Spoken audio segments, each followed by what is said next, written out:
Welcome to another edition of This Week in Wisconsin Prep Hockey. I am your substitute host, Bill Berg. MJ Hammond is on date night with the Ice Princess tonight. With me tonight, Michael Trzynski, Del Scanlon, and Bill Berg Jr. We'll get right to it. Trasher is going to fill in for MJ this time, not on date night, but just going to fill in for MJ with our boys' game of the week. Trasher, take it. All right, one MJ filling in for the other one. The boys' game of the week last week was Notre Dame Academy at Madison, Edgewood, and number 5 Notre Dame and number 9 Edgewood. You'd think it would be a close game, and it was. It ended up being a 3-3 tie. They went in overtime, were unable to score, even though Notre Dame had a power play. And the Crusaders had 9 shots on goal in the 8-minute period. Nobody could score, and it ended up being 3-3. For the Crusaders, Jake Smaltz had 2 goals. For Notre Dame Academy, they were led by Jacob Conrad with a goal and an assist. Shots were 32-28 in favor of Notre Dame. So MJ got to see a good game, tie score, kissing the sister, but a good close contest for the game of the week last week. Back to you. So, last week he was kissing his sister, and tonight he's out on date night. Just really been a banner week for MJ. Del Scanlon has our girls' game of the week. Thanks, Burglar. I was supposed to attend this game on Friday. Unfortunately, ended up spending the day at the hospital with my father-in-law, and so we want to thank Tommy G of USM for actually being able to write up the story for us and get some photos up for this game of the week. And it was a game featuring number 1 Hudson at number 3 USM, and it was a game that didn't disappoint. Hudson scored 2 goals in the first period to have a 2-0 lead. One of those goals turned out to be a shorthanded goal by Natalie Miller. But USM came back in the second period, tied it up at the end of 2 periods while converting on a power play goal, and went late into the third period, and finally Hudson come out on top, scoring with 35 seconds remaining in regulation to pick up the win and stay undefeated against Wisconsin teams this season with a 3-2 victory over USM. The Raiders outshot USM 23-15, but as we said, it was a tight game between 2 of our top teams in the state. And with that, I'm going to toss it right back to you, Burglar. All righty. Thanks for that, Del. Moving right along, we have our first listener question from Jeff Sauer. He says, I can't recall seeing double-digit wins in Wisconsin high school hockey, but I haven't been involved all that long. Then he asks the question, what is the panel's thoughts on winning by double digits? And I think we will start out with Junior. What are your thoughts on double-digit wins? Well, there's a couple different ways you can go about it. In general, I frown upon it. Back when I was in high school, it was not uncommon. Anago was in the Wisconsin Valley Conference to look at the conference scoreboard in the newspaper, because that was the thing you had to do. And you'd see that, Wausau West or Spash, usually Spash beat Merrill or somebody of that ilk 17-0, 16-0. And I'm like, that's just ridiculous. And I still think that is ridiculous. If your game is that lopsided, your first line, your second line probably even, unless, you've only got a couple lines, they shouldn't even be on the ice. And if your third line and fourth line are putting in goals, well, more power to them. You can't tell them not to. But in general, I don't like seeing games like that. I don't like seeing giant blowouts that way. And I think if you're in one of those, it's a good time to get your bottom lines a lot more ice time. I would agree with you there. When I see a score like that, not necessarily double digit. 10-0, 11-0, that's kind of getting up there. When you see a big win like that, the first thing I do is I go and I look at to see who scored in the third period. And if it was, your leading scorer, scored 3 goals in the third period, including, a goal with, a minute left, then yeah, that's wrong. If it's guys whose names I don't know and, who are scoring their first and second goal of the year, well, then that's okay. I mean, you put the kids out there, they're going to play hockey, they're going to try to score. Yeah, you want to put your third and fourth line out there. I mean, and the score may get run up, but on the flip side of that, I've also been involved with games where teams tried to do, everything but scoring. We have to pass 4 times before we can score, or we have to do this, and when you do that, a lot of times it becomes obvious that you're doing that, and it just looks like now we're just playing keep away and trying to embarrass the other team. Not just putting shots at them and beating them in hockey. Now we're playing fun and games with them, just trying to make them look silly. So, yeah, put your bottom lines out there. If they score, then they score. Kid gets his first goal of the season, that's great. If you see your top scorers scoring late in the third period, then that's wrong. And I saw that happen several years ago, shortly after the Great Northern Conference started. Anago had a strong team, and I think it was Medford did not have a very good team. And yes, guys were out there because the conference is fairly new. They were trying to set, scoring records for the new conference, and the coach allowed that to happen.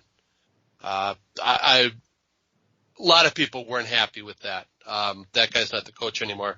But yeah, put your bottom lines out there. They still have to play hockey. If they score, they score. Trash, you must have been involved in some of those games. No, I never was involved in any of those games. But the thing that I was thinking of was probably 8 or 10 years ago. The coaches were concerned because there were a number of these type of games happening every year. And I don't remember the exact number, but let me just throw out the number 20. So over the course of a season, there were 20 games where there were double-digit wins. They wanted to cut back on that, and I think over the next couple of seasons they dialed it down to like half, and maybe now you see, I don't know, maybe half a dozen every year. But I remember they talked about it at the coaches meeting, and they made a pretty good effort, and they were trying to figure out how to make it work, and I think they did a pretty good job. But the one thing that I think you see a lot of, used to see this like in youth hockey too, is when one team was so much better than the other, the scorekeeper would run the score up to 9, and any goal after that they wouldn't put it on the board. So no matter what the score was, it was a 9-0 game. And I've seen actually some of that. I think, well, maybe I haven't. Maybe I have. I don't remember. But probably a lot of 9-0 games. I don't think it's as prevalent as it used to be, but every once in a while it just happens. Not much you can do about it. Now, I will say one of these games did lead to like the biggest highlight in Wisconsin prep hockey's whole tenure. We got featured on Deadspin in 2013 when Notre Dame Academy beat Manitowoc 26-0, taking 103 shots.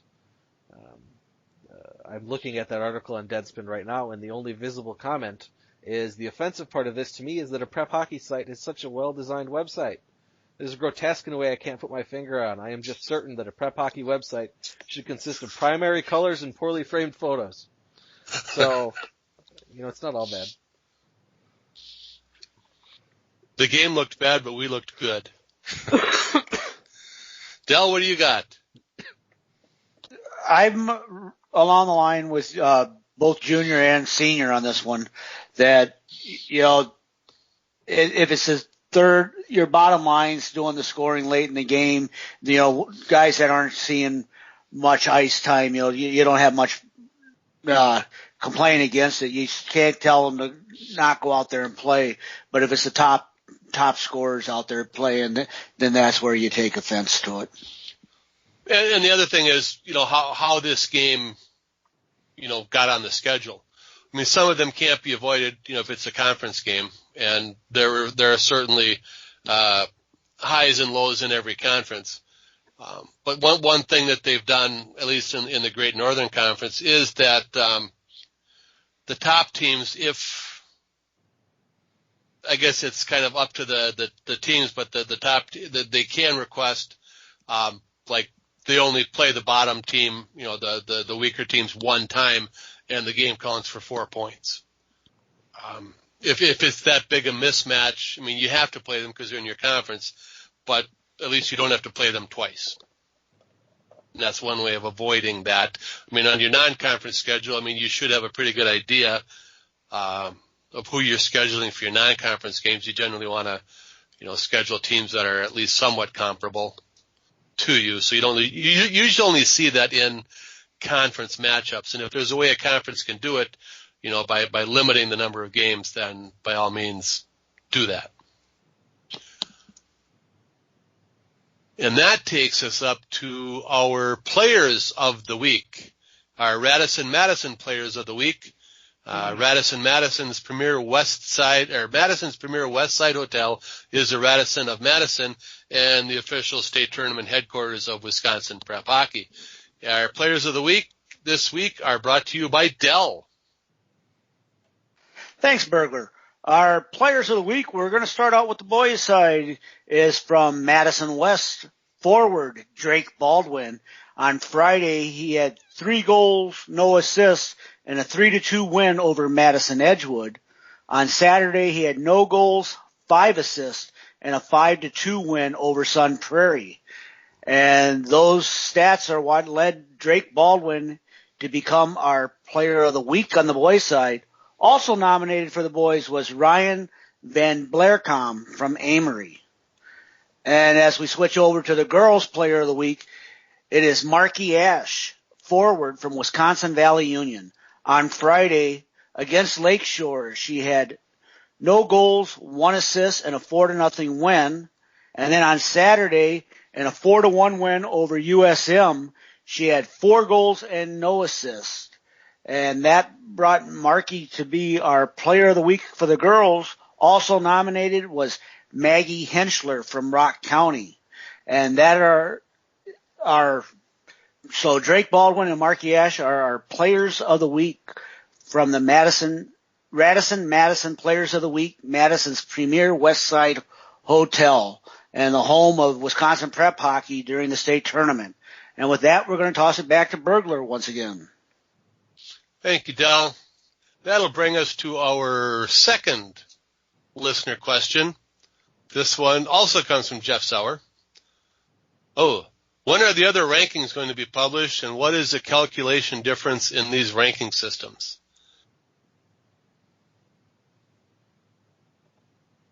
Does anybody know other than me? I don't think anybody knows other than you. I saw some emails go back and forth, but I didn't actually read them. I know what the difference in the calculations is, but I don't know when they're happening. All right, you discuss the difference in the calculations, and I will try and fill you in on the rest after that. Well, I can't get into the specific math because I don't want to. Those are trade secrets by Mitch and Jeff. Jeff? Not Jeff. Jeff, yes. Yes, I can't remember people's names tonight. Rock on. Our main 2 other rankings are computerized rankings by U.S. High School Hockey Online and the stack rankings by Jeff Roshan, a statistician at Arrowhead. Yes. I wanted to say Homestead, and I'm like, that's not right, and he'll yell at me. At Arrowhead, they both calculate strength of schedule, strength of win, all that kind of stuff, and come out with computerized rankings. Generally, they agree pretty well, but they do come out with differences. And usually around this point in the season, we combine their rankings and our top 10 ranking into one overall composite ranking, which is probably the best of the bunch. More information is generally better. So that's the difference in those. There's some other computerized rankings out there. My Hockey Online does one, and we get another one from a PhD from UW-Madison, Matt Stevens. But I don't think we've gotten any of the computer ones yet this year.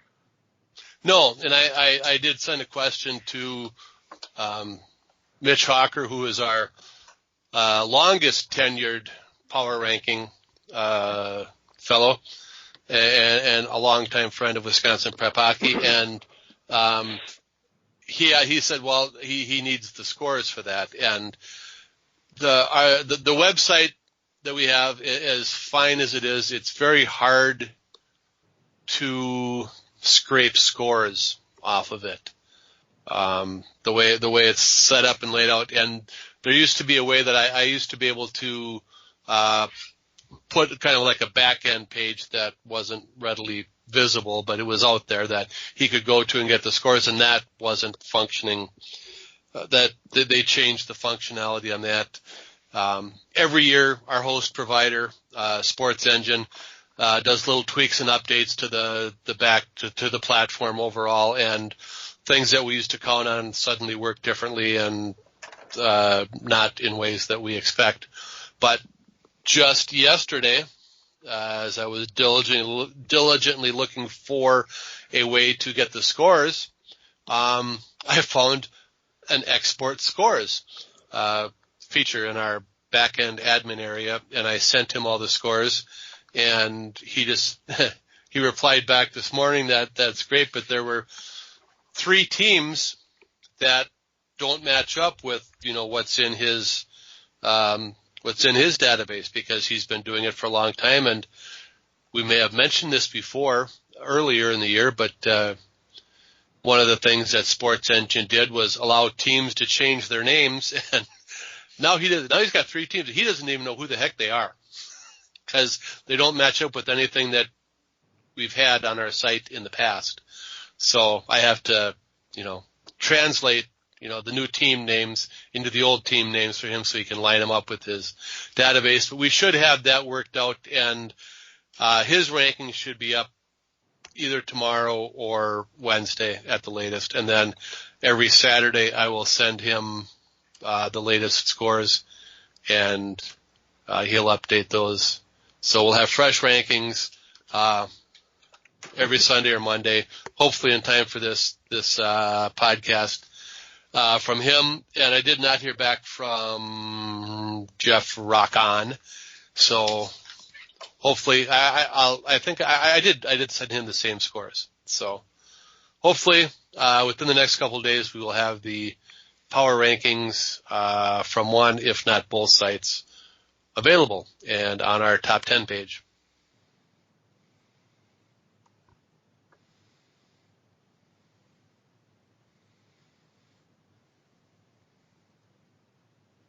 So I guess nobody else has anything to say about that, because nobody else is working on that. So there. Next up then is the unveiling. Power rankings, the unveiling of this week's top 10. Take it away, William. Sure thing. Boys, number 1, surprising nobody. Unanimous selection is Hudson. 2, moving up, is University School. 3 is Superior. 4 is Waukesha West, coming way up from the bottom half of the top 10. 5th is Eau Claire Memorial. A tie for 6th between Neenah, Hortonville, Menasha, and Notre Dame Academy. Waukesha is 8th. Stevens Point is 9th. Northland Pines cracks the top 10 at 10th. In my opinion, they should have been there sooner, but, nobody agrees with me. Honorable mention for the boys: Eau Claire North, Madison Edgewood, Marquette, New Richmond, and Waupun. For the girls, unanimous number 1 is Hudson. 2 is still Eau Claire Altoona. 3 is University School. 4 is Rock County. 5 is St. Croix Valley. 6 is the Wisconsin Valley Union. 7 is Central Wisconsin. 8 is the Warbird Beaver Dam Co-op. 9th is Cap City. And 10th is Bay Area. Honorable mention for the girls are Black River Falls, Fox Cities, and Superior. I agree with you on Northland Pines. I had been voting for them. Actually, ever since they beat Stevens Point 9-2, they just had some weird losses on their schedule early, but they seem to have gotten over that, and they've been on quite a roll lately. So good to see Northland Pines cracking that top 10. Silence from the rest of the crew means okay.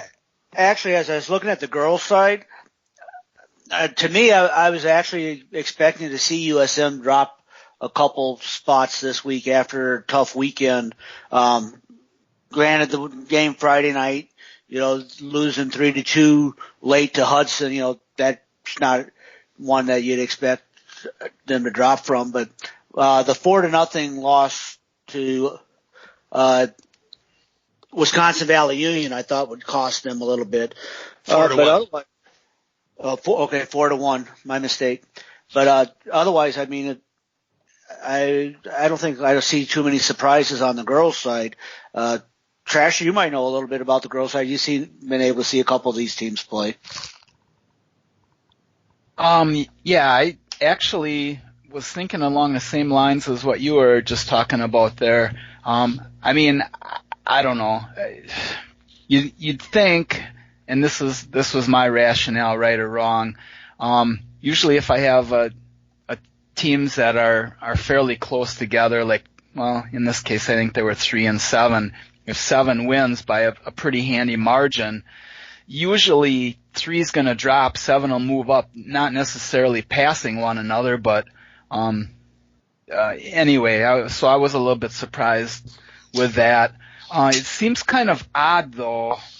So surprised that you even questioned one of our voters that still had University School at number 3 and said, "Did you realize they just lost to Wisconsin Valley Union on Saturday and made them change their top 10?" I didn't make them change it. They changed it after you did that. Yeah, well, that was a good voter then. You have to take it was games. One game. You it have was one to take, game. You have to take in the whole body of the season. Well, what happened in game 1 doesn't matter as much as what happened in game 15. Or back to the BCS now, or no, it's a whole season. It's a body of work. Is it? Yeah, one game. Wisconsin Valley Union has lost to some lower ranked teams, so they're not going to suddenly jump up over University School because they had one big game over them. They have one loss. Pardon me? They have one loss. Really? To who? I think they lost to Rock County. They lost to St. Croix Valley, and they tied Sun Prairie. I'm sorry, yes, you are correct. They lost to St. Croix Valley down at the Culver's Cup. And they tied, or maybe, yeah, it was one of the southern teams. But, yeah, I don't know. I mean, look at the rest of it. I mean, Central Wisconsin, 7-7. Bay Area 6-6, and it's the couple of 500 teams, but there's really probably nobody in honorable mention that is that much better. Maybe, I don't know. I've given up trying to figure out these rankings because I don't know. But I think for the most part, everybody is probably where they should be. And like they'll all tell us anyway. Doesn't matter what the rankings say, it matters what the last game of the year you play is. So let's just look at it that way, shall we? Okay. Then why are we doing this? I don't know. Oh, ranking? It's fun. Well, it's it is. Fun. Gives banter. Witty banter. Witty banter. For entertainment purposes only. Right on. Witty banter or mindless babbling.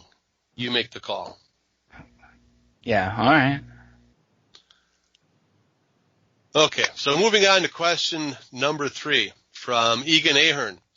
Which players in the Badgerland could surprise people and make an impact as the conference season winds down?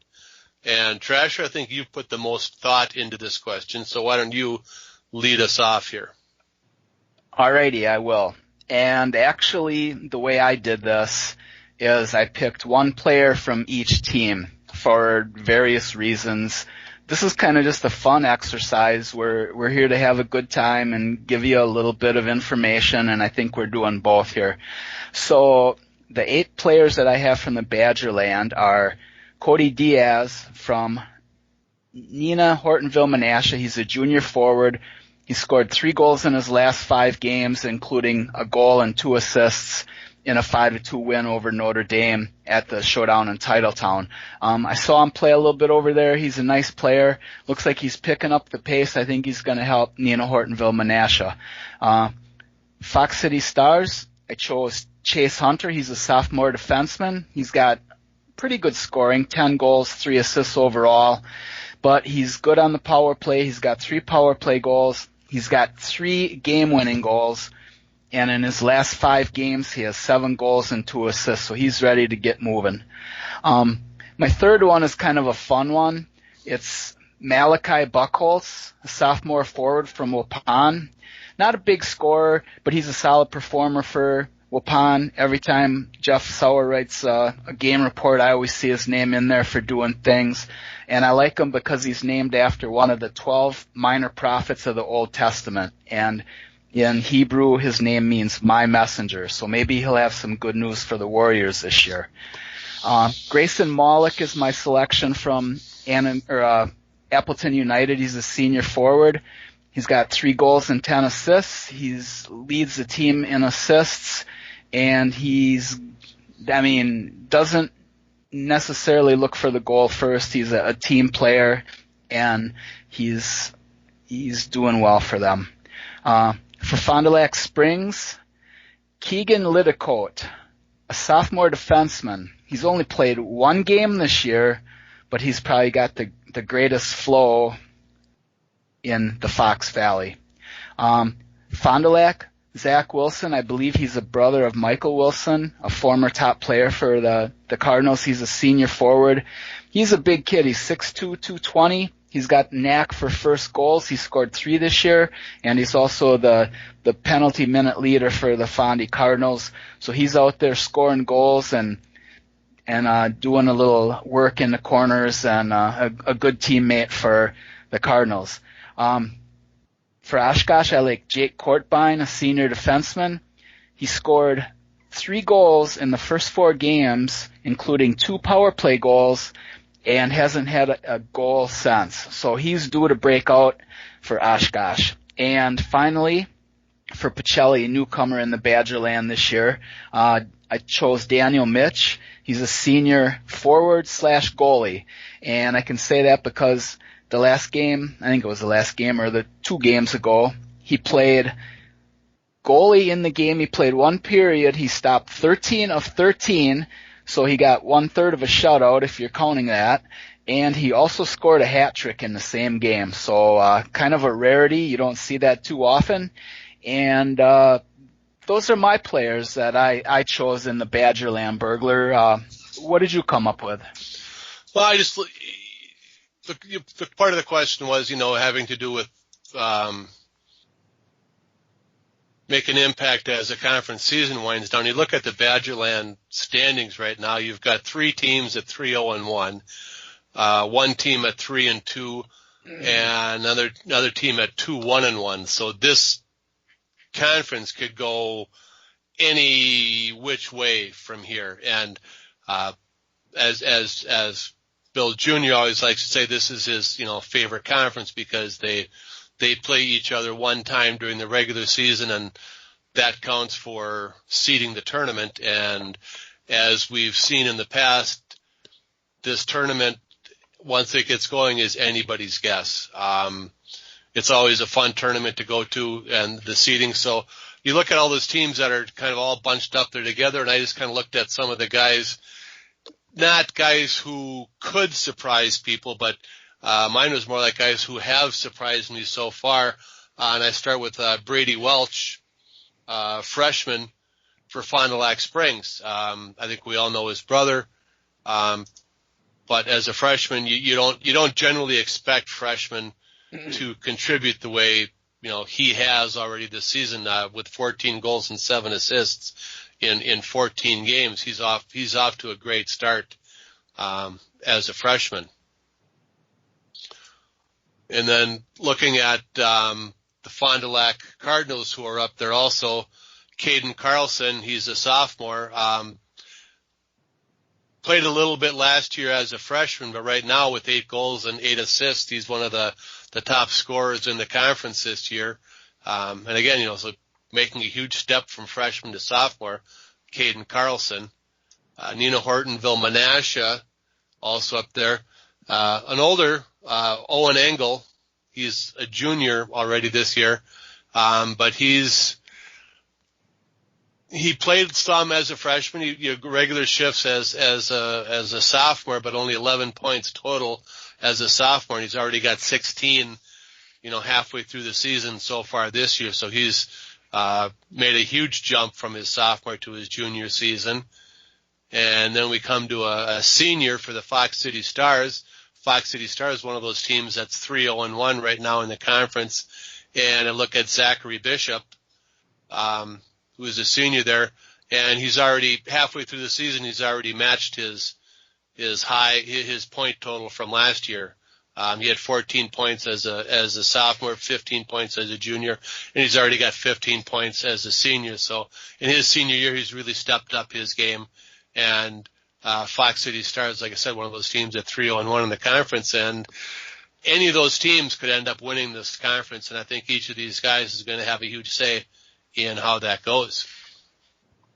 Burglar, there's one additional note on that conference, and that would be that Nino Hortonville Menasha and Waupun tied last week after overtime. So the game for WIAA purposes is a tie, but for conference purposes, they had a shootout.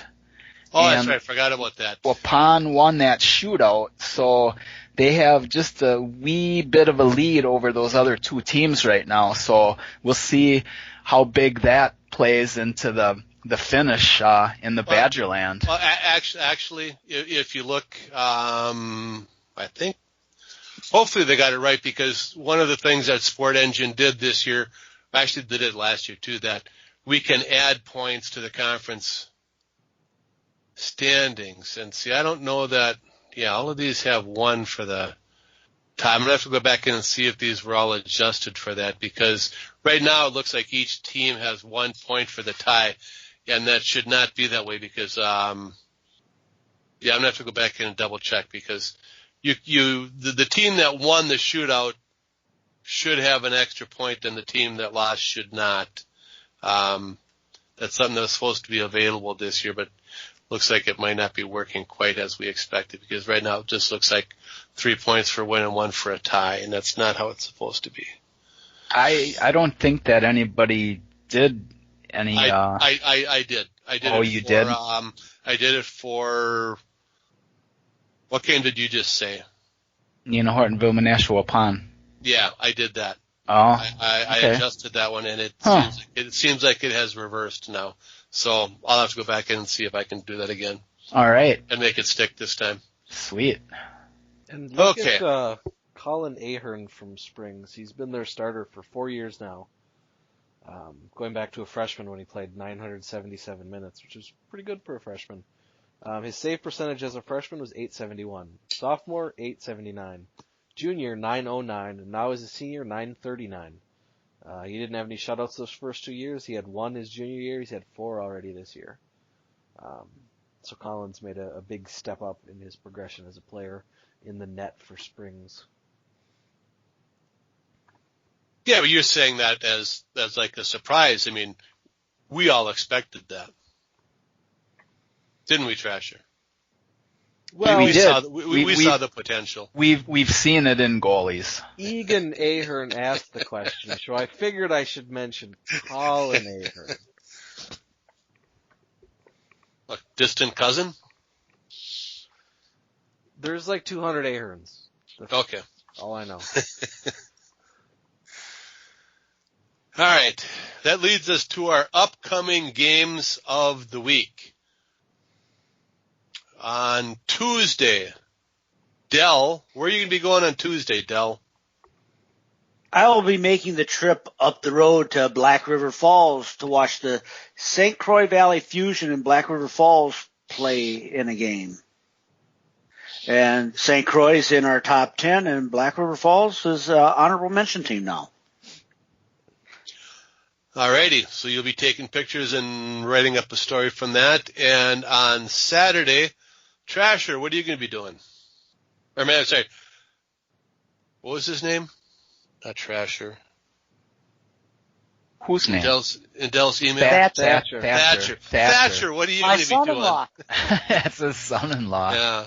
Okay, Thatcher, where are you going to be on Saturday? Yeah, I'm going to head over to the western part of the state and watch Waukesha and Hudson. A little backstory on this, just for information's sake, is one of my coworkers, his nephew plays for the Waukesha Wings, number 65, Tommy Sanchez. So he wants to go over and see Tommy play against some top competition over there. So it should be a really good game.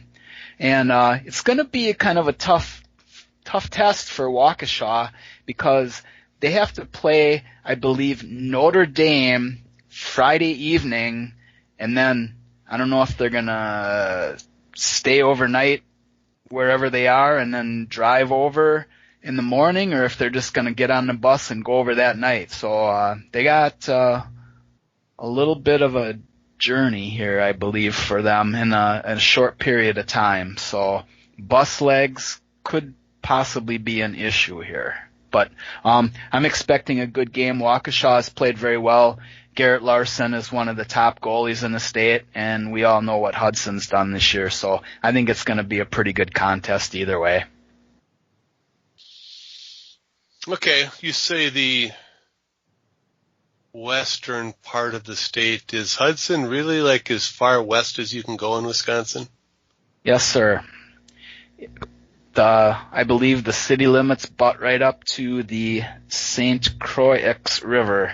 So well, I mean, I know there's a lot of cities on the border, but I think that's as far west as Wisconsin extends. No, I think north of that it goes a little bit farther to the west, I believe. Yeah, I think it looks like north of that it goes back towards the... Maybe it's my vivid imagination. But it's pretty far west, I guess. North of it does go out just a little bit, but there are no cities there. Grantsburg. Part of Whistle Flag. Yeah, I don't know. I don't know if Grantsburg's west of... Do some GPS, who's farther west, Grantsburg or Hudson. Looks like Hudson to me. Anyway. All right. So we're pretty far west. Yeah. Either way, it'll be a nice trip, and it should be a good game. Should be. Final thoughts. William, you had something? Yes. Savvy visitors to the site will notice that our normal state tournament donation button is back up on the homepage. It is that time of year again. The state tournament is 2 short months away. So if you don't want to donate on a monthly basis with Patreon, you can always donate to our PayPal as we've done every year. You get a thank you from us, and that's about it. But you do help us cover this. Our ads on the site do cover site expenses, but every game that these guys go to, all that stuff, all our time at night entering scores, entering score sheets, fixing stuff, that's all out of pocket. So anything you can offer will help us, especially defray the cost of the state tournament. I assume, once again, we will broadcast audio of any game that doesn't have an audio broadcast of its own. Usually that's games in the Madison and Milwaukee area. Those teams don't really have radio broadcasters anymore. So any game that doesn't have an audio broadcast of its own, we will be there for. So you can help us defray that cost to the WIAA as well. Yeah, if you look at our top 10, as maybe a foreshadowing of teams who might end up there. University School, they would not have a radio broadcast. Nina Hortonville Menasha, I don't believe they do. Notre Dame does not. Waukesha does not. Madison Edgewood does not. Marquette does not. So, if any of those teams end up playing against each other, then we'll dust off MJ and have him do some play-by-play for us.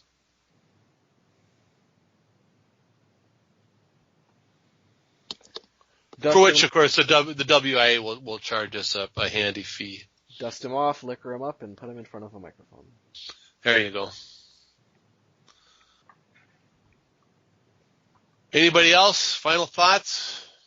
Yeah, I got a final thought. I've been saying this for the last couple of weeks. The Hobie Baker Character Award nominations are not expected, but there's forms available. Jim Hayes of the Hobie Baker Foundation has been sending emails to coaches on a weekly basis.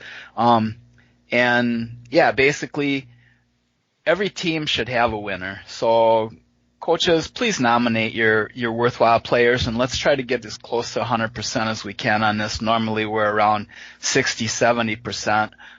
It's a huge honor. It really means a lot to the kids. It looks good on a resume. Nominate a kid so he can win this award. And also, coming here before too long will be is it American Family Insurance yet? Player of the Year Award. WHCA, Wisconsin Hockey Coaches Association. So the Player of the Year, the nominations are going to start filing in for that. And so we got a couple of great honors there. And really look forward to seeing who the 8 finalists are on that Player of the Year award, and the nominations are going to begin here before too long, and we should know in about 5 or 6 weeks. So getting down to the nitty-gritty time, like Junior says, state tournament's only two months away, not even, probably 7 weeks.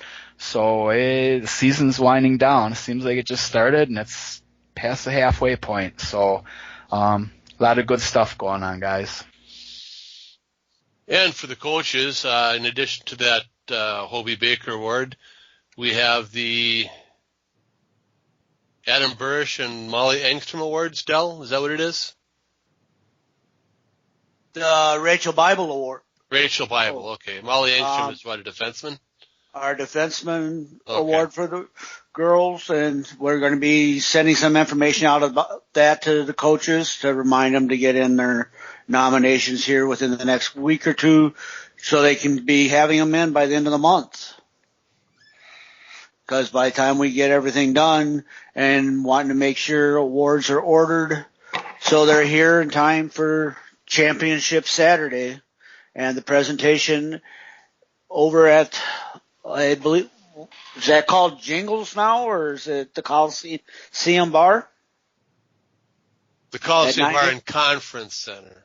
And Conference Center. We have a Conference Center. We don't do it at the bar. That would be tacky and classless. At 9 a.m. on upstairs we do it, yeah. We might need to start drinking at 9 a.m. You never know.